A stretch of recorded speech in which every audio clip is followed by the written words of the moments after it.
Perfect. All of the tech buttons we have to click so that everything runs smoothly. So welcome everyone. Thank you so much for joining me tonight. It's our usual meetup with the Insights with Alicia event. I am of course Alicia Sweezer, owner of Who Knew Healing. And the reason we get together on Monday nights is I was led to start sharing some of the things I teach my clients or insights that I have for myself or my friends. And I wanted to be able to share them with everyone around me. For those of you who don't know me, I am an intuitive life coach, animal consultant, psychic medium, and intuitive mentor. And my passion is helping people and animals. And I apologize for this evening. I am actually not feeling well, which you can sort of hear it in my voice. So we may have a little shorter session tonight than we normally do. I didn't want to cancel because I enjoy, connecting with everyone on Monday nights. And I was fine earlier, and as you know, the day goes along, then you start to get a little sicker. So normally I have something super yummy to drink. I made some tea yesterday that I was gonna try for tonight. And actually tonight it's emergency that I am drinking. So trying to get as much vitamin C in me as possible. So if it's hard to hear, I apologize for my voice. And I will be drinking more liquid than usual. Okay, so what are we going to talk about tonight? One of the things I wanted to do first was share with everyone what someone shared with me about one of the videos I did a couple of weeks ago. So one of the videos I did was about animals. For those of you that remember, we're talking about animals and their behavior and how they use energy. And I had everyone do some exercises in there for your animals. And one of them was, because she did it with her dog and she texted me and to let me know how it was. So I wanted to share that with everyone. So the first exercise to show how your animals always know things, right? So our animals always know when we're going to take them to the vet. Like that is a question I get asked most often. Just as like, how do they know? Like they don't say anything and your dog knows, your cat knows. And it's because they read energy. So I had everyone do this exercise of where you think about taking your animal to the vet and they could feel how their body changed as the human, right? They tightened up or they stressed, and your animal can feel that. So my friend, she says, I'm watching your animal video this morning and I did the experiment. So she thought of the vet hospital that she didn't like, that she left because she didn't like the treatment there. And she has the cutest little dog, name is Abby. And she said, I thought about it, and Abby jumped off of her footstool and ran growling and barking to the front door. And she was like, we are not going there. I am not having it. So then my friend thought about the new vet hospital that she likes to take her to. And Abby came back into the room, looked at her, cocked her head to the side and was like, what's happening? Because she could tell that there was a difference in energy. And she was like, are we going to the vet? Are we not going to the vet? Which vet are we going to? And like I said, Abby's super smart and all animals do this. And then she tried the next experiment, which was to think about doing something fun with one of your animals. So if you had a dog, it was about taking them to the dog park or for a walk. And she said, this is so funny. So she says, so I thought about the energy I have when I'm playing fetch with her. She was laying on her footstool and looked at me and then looked over at her toy and then just turned around and stuck her butt towards me because she knew that it was just an experiment because they had already done the vet one. And she's like, I know you're just doing energy stuff with me and you're really not going to play fetch with me. But it was amazing that Abby knew, so I just wanted to share that. It's like, I have those personal experiences. But for people that did these exercises, it was really fun to get some feedback on that. Oh my goodness. So, okay. So what are we going to talk about tonight? There was a couple of things that have been circulating normally, right? I have my notes and we have a whole structured kind of thing. And just with the conversations that I've been having with people over the last week, right? Since last Monday, we've been talking a lot about relationships and how people are either transitioning out of relationships or they're noticing, they might not be in a relationship right now, but they're noticing their patterns in it. And the thing that kept coming up the most, which was so interesting to me, was everyone kept talking about how they got caught up in the whirlwind, like these relationships that they were in and then they're now transitioning out of, that aren't a match. And some of these people have spent years and decades in these relationships. It was all very much the whirlwind in the beginning. And I get that. I really do, right? Because it's the romance. And what I wanted to just touch a little bit on tonight was there's a difference between the whirlwind and sort of, we're going to say regular, for lack of a better word in this moment, as it, my brain's not fully functioning because I don't feel so well, of regular sort of level of courting and dating and that sort of thing. Because of course, yes, we want to meet people who are going to say things to us that no one else has ever said before, are going to show up for us in a way that no one else has ever before, right? Like that's what we want in a relationship. And sometimes when it's this whirlwind part, we get caught up in the fantasy.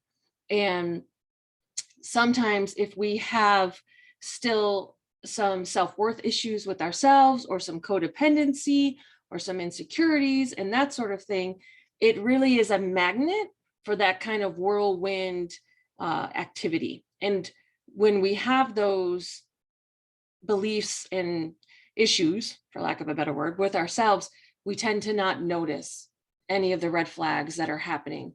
And it's almost like we're on the whirlwind, right? We're in the merry-go-round. And as we're spinning around, we're like, oh, look how pretty those red flags are.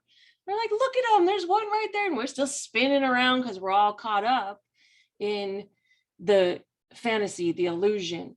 And it's so interesting that this kept coming up because I'm going to talk really in depth about it on Wednesday, because this is the kind of stuff, these are the kind of behaviors that I'm really good at. And I've just launched a brand new coaching program that these are a lot of the things that we work on. And we'll get really in depth. So if you're super interested in stuff, join me this Wednesday, same place at 6:00. And you'll get a whole lot more information on that. And so, like I said, I started to notice that where a lot of these people in these patterns had the whirlwind at the beginning. And if you didn't have the whirlwind at the beginning, there is still something that switched along the way. And that's how it was with my marriage. And what happens is we stay in that loop of trying to get back to that place instead of recognizing what's actually happening. And if you've never had a good example of what a, healthy, unconditionally loving relationship looks like, or one without narcissism or people pleasing and, all these kind of behaviors that we have, you don't know any different. And if you're someone who, I was a massive doer, right? Overachiever, and I still fall into that camp. So when those things kept happening in my mind, my pattern was, we'll do more. Like, even though literally, like everyone knows, like someday I'll tell the story of my wedding and how everything went wrong. Like, you can't even imagine, literally everything went wrong. And I was like, nope, I'll find my way through it, not a quitter. And I don't regret my marriage. Like him and I, we had some really great years and I wouldn't trade anything in my life. You hear me say that a lot. And, but there were some flags, you know what I mean? There was flags even before we got married. And this is the loop that I fell into. This is why, I recognize this and I can teach people, because things shifted in our relationship. And I kept thinking, oh, if I try harder, if I say it differently, it'll shift things. This will go back to how it was in the beginning. It must be me, versus recognizing what was actually happening in the relationship. And the truth is that every relationship takes two people actively working at it. And I'm not talking about the sometimes one person carries the relationship more than the other, right? Like that happens. That energy part of it shifts back and forth. One person is super busy at work, or something happens in the family, or there's children. And, I'm not talking about that. I'm talking about there's a foundational mutuality of where both people are invested at the same level. I get the manifestation and the behaviors of that will ebb and flow, but there's that foundational piece. And if both people are not leaned in to that, it doesn't work. And so, but we're not taught that. And for any of us out there that are people pleasers and perfectionists and just want to care for someone, we just keep going because we think, oh, if I do more, if I do more, if I do more, and we get stuck in this loop. So one of the things that I have my clients do when they come to me, if they're interested in a relationship or getting out of a relationship is usually one of the focuses of the kind of clients I tend to attract, as well as it's still always about the relationship with yourself. Like that, it always comes back to that one first, and then all these others manifest from that. And it still surprises me today that people don't have these kind of conversations. And it's almost like I have a little more understanding around it if it's your first ever relationship or something like that. And even in today's world where there's so much consciousness and conversations around relationships and people wanting to do them differently, I'm always just so surprised that people don't have the conversations about what they're actually looking for in a relationship. You know, I've met people that are married and they never discussed having children before they got married. And I'm like, well, what if, you know, and then what tends to happen is one of them doesn't want to, and the other one really does. And so it's always just so surprising to me. And like I said, we're just not always taught this stuff. I mean, I was pretty, I always knew I didn't want to have human kids, you know, I'm better with animals. So when I met my ex-husband, I told him straight up front, I was like, look, if you were wanting babies, I'm not your girl. Like, I know for sure this is not something that's going to change. And he was okay with that. He was like, no, I'm good. But there are so many couples that fall into that where they don't have that conversation. And so secondary of this is that of a conversation like this is one, it lets your partner or potential partner know what you want. And it really gives you a clear picture on whether or not you're a match. Primarily what this does is it lets you know yourself. So this exercise that I have people do is I have them write down, what does a relationship look like to them? And I'm talking detailed, like type of communication, level of communication, financial, you know, because you always see those things, right? Where the person who is a super saver always marries the person who spends every penny they have. And then they continually fight over money. Now, here's the thing. That's fine. It doesn't mean you can't work it out, but it's a lot more proactive and easier and a growth connection kind of relationship if you have the conversation beforehand.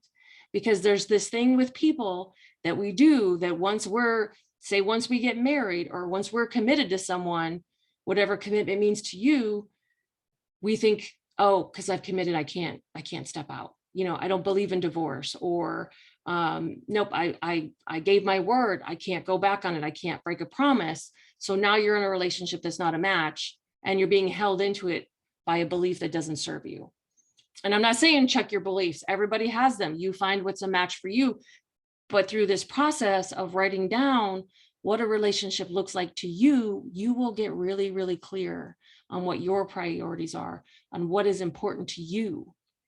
So that when you're in the whirlwind, right, and say even the healthy, you know, not codependent part of the courting and the dating, when we have all the feelings and the hormones are going crazy, you have this, you know, this structure, this foundational piece to look at and go, yeah, this is my backbone. Even though I have all these feelings and I'm loving all of this and all this kind of stuff, this is what's going to keep me grounded so that I can pay attention to see whether or not this person is a match for me, even in all the feelings and the hormones. And it's just so interesting to me because, like I said, one, you really get to see what it is that you want. And like I said, it always comes back to that relationship that we have with ourselves. And because I always tell my clients, I'm like, anybody can be in a relationship. Like, I have clients all the time that just fall into relationships. Like by the third date, they're somehow in a relationship, but nobody's had a conversation about whether or not they're dating other people, whether or not they're exclusive, whether or not they're sleeping with someone else, you know, whether or not we're going to be meeting family. I mean, none of that. We just fall into it. And then a little bit later down the road, they're unhappy and they don't know why. And then when, you know, I talked to them about it, I was like, well, where's the conversations? Like what, you know, and you get to choose again. So that's where my clients learn to speak up and say what works for them. And they find, you know, their way through the relationship. And if it's a match, then they have some great conversations and they get to know each other even more. And if it's not, then, you know, they go their separate ways. And I'm talking like, even there are, you know, I had some clients that, this is why I'm like, you get real specific with this list, like the type of communication and the level. Now people think, oh, that's not a big deal. Everybody does the same. Truth is, not everybody does. Not everybody communicates at the same level. And so if you're with someone and you're assuming they communicate at the same level as you, and they're not, like say they communicate less, now that person is spinning and they're going, why doesn't he want to talk to me? What did I do wrong? Oh my God, am I texting him too much? You know, and all of that craziness and the spinning and the thoughts versus just having a conversation and finding out exactly where each other is. And it's so interesting to me, human behavior wise, that we'd rather stay in this spinning place of the unknown because the relationship is still a possibility then, versus getting really clear and getting our answers up front and then being alone possibly. So even something as simple as I had this one friend, and she started dating someone and he wasn't a texter at all. Like it just wasn't something he did. She was a pretty big texter. And so they had this, you know, this mismatch, and she didn't understand why. And she would talk to him a little bit about it, but more in kind of like a passive aggressive way. And he wasn't, you know, he was at a place of coming out of relationships. So he was still pretty sensitive to any sort of feedback about anything. But even something as simple, and I say simple in quotes, as texting and it being different can have an effect on the relationship. She was really upset by this, and she made it mean all kinds of things, right? We're always talking about what do we make it mean? And versus just having the conversation and going, I'm a texter, oh, I'm not. Okay, well, let's talk about this. Like, what does that look like? Can we find our, you know, does this mean we have more phone calls? Does this mean, you know, I really enjoy you and I want to get to know you? Like, how do we find our way through this? That's a match for both of us, versus one of us people pleasing or the other one sacrificing, or one texting because he's supposed to. That's never going to lead to happiness. That leads to resentment. Anytime we're doing something we don't want to do because we're supposed to or we should, doesn't lead anywhere good. So it's been coming up so much in the last couple of weeks with just everybody I've been talking to, even when I've just been out in the world. And so if you ever, you know, if you want to look at that for yourselves, like I said, that practice looks like writing down what a relationship looks like to you, communication, financial. And I know those are big umbrellas. So get even more specific under those. Are you a homebody? Are you someone who likes to go out a lot? Are you someone who likes to travel? Are you someone who spends a lot of time with family? Because someone, you know, who doesn't spend a lot of time with family, that might not be a match, or just be something to talk about. Because like I said, the whole idea is to get in front of these situations where, like, say we take the family, for example, you now bring him home to your family and say you're from a big family and he's not, right? He's an only child. Well, that may not, you know, there might be an adjustment period for him. But if you guys haven't talked about that, you know, it's always what we make it mean, right? Our projections of the filters we see this world through. And so it's like, oh, well, he's being quiet. Oh, he must not like my family. Or why isn't he engaging? Or if he loved me enough, he would be doing blah, blah, blah. Like, we make it mean all this stuff and we make up all these stories in our head, versus if we just had a conversation of a place of being in connection and allowance of each other and really truly trying to get to know each other with no judgment, we would know what was happening. And so how that situation would look different is, say, say that was my situation. We would have a conversation about it before we like, look, big family might be a lot for you. So one, we got an exit plan. If we need to leave early, like if he's overwhelmed and we got to take smaller steps into this, we got an exit plan in place. We got code words. You know what I mean? Like that's the fun part about being in a relationship, is you get to have all those inside jokes and that kind of stuff. Plus, I also am paying attention to him because he is also my priority. So if I notice someone that I really care about is not having, a great time, it's not my responsibility, right? He's in charge of himself, but I get to be an allowance of that, and I get to support him in that, and I get to contribute and go, okay, what do we need to do differently in this? And not at a sacrifice of myself. Like if I really need to be there with my family that day, then we have a conversation and maybe he doesn't come. You know what I mean? Because it's like, no, I really need to be here. I'm not going to be able to split my focus today. They're both important. It doesn't mean one is above the other. It's just conversations so that we don't end up resentful, feeling unloved, telling stories in our head, all of that kind of stuff. And then that's where we're creating our relationship from, is all of those stories and those perspectives versus the truth, versus let's have a conversation about this. Like, what is the kind of stuff you like to do? Like for me, if I meet someone who likes to mountain climb, I'm not going to be able to do that. You know what I mean? So it's like, that doesn't mean that we can't be together. It just means that that's not an activity we get to do together. But for him, if that's 90% of his life, probably not going to be a match. Understandably. Just like for me, animals are a big part of my life. If I meet someone who doesn't like animals, they're not bad or wrong for that. We're just not going to be a match. So it's like I said, it's just this place of really getting to know yourself. And the next step of that is what a relationship looks like, so that we can sort of get through the ones that aren't a match a little faster versus spending a lot of time and energy there, and getting to the ones that are. And I'm not even, I know tonight I've been talking about this like romantically. I'm talking even about friendships and family. I'm talking about every relationship in your life, getting really clear on what that looks like. So that is what I wanted to chat about this evening, because like I said, it's just been up so much. And if you want to get a little more in depth with that, like I said, join me Wednesday night, because I'm going to talk about my program, and we get a little more detailed about this then.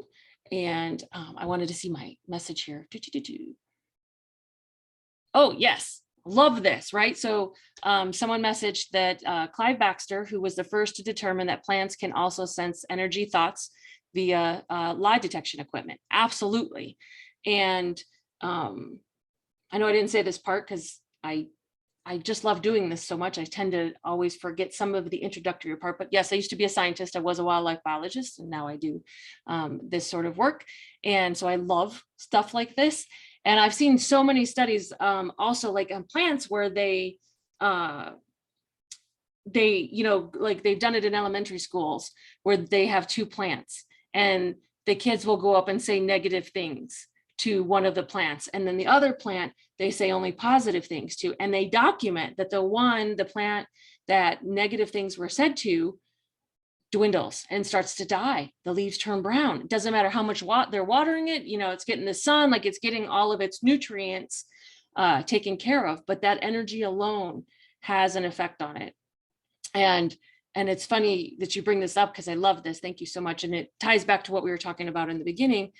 I have a personal experience with this, is that when I first bought my house, we were married, and my ex was Army, and the war had just kicked off in 2003, 2004, and he was deployed. So we're in the middle of buying our first house ever, and he gets deployed. So I'm doing it all myself, right? Like we got moved, and I'm setting everything up. I got horses.